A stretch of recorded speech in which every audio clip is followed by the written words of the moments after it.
Now, tonight's special report. The Affordable Care Act was passed a few years ago, yet many Americans still don't know exactly what it covers.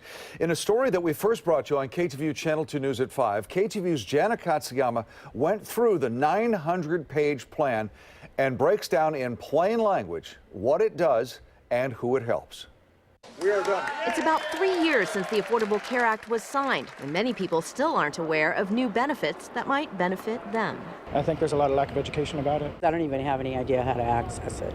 We dug into the 900-plus pages of the ACA and found that many preventive health procedures, vaccines, even some medication you can get for free under the 2010 Act. Take a couple deep breaths. And Dr. Elizabeth Renner, who practices family medicine in Concord, says it is needed. I actually had a mother ask me, do we really need to give this child this immunization now? Because we're still in our deductible.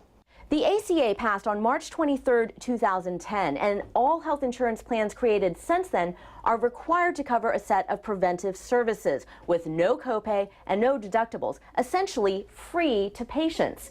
And the list is long. An additional 22 free services for women include screenings for breast cancer, cervical cancer, well woman visits, contraceptives, even breastfeeding supplies. And for children, 26 more free services, including immunizations, screening for autism, hearing, and vision. There are key things that the federal government has said under the Affordable Care Act that every health insurance plan needs to cover.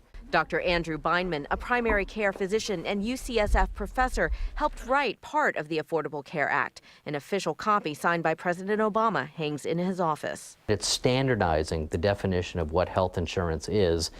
Under the ACA, new health insurance plans are expected to be rolled out in October through state marketplaces called exchanges.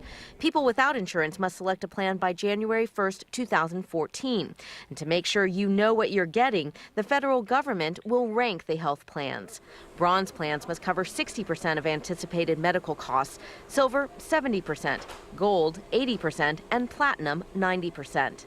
But don't count on insurance companies to spell out the free services for you. The ACA allows insurance companies and each state to decide how to inform the public about various plans. And you're going to see differences across states. Dr. Renner says another big problem is the ACA grandfathered in many plans that were in place before March 23, 2010, so they do not have to comply with the ACA requirements for free services, a headache for providers. We're trying to keep a practice going, follow sick patients, pay the bills, and figure out what the rules are next month.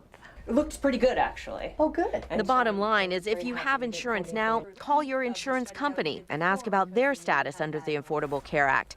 You might find yourself on the way to getting that clean bill of health without the bill. Jana Katsuyama, KTVU, Channel 2 News.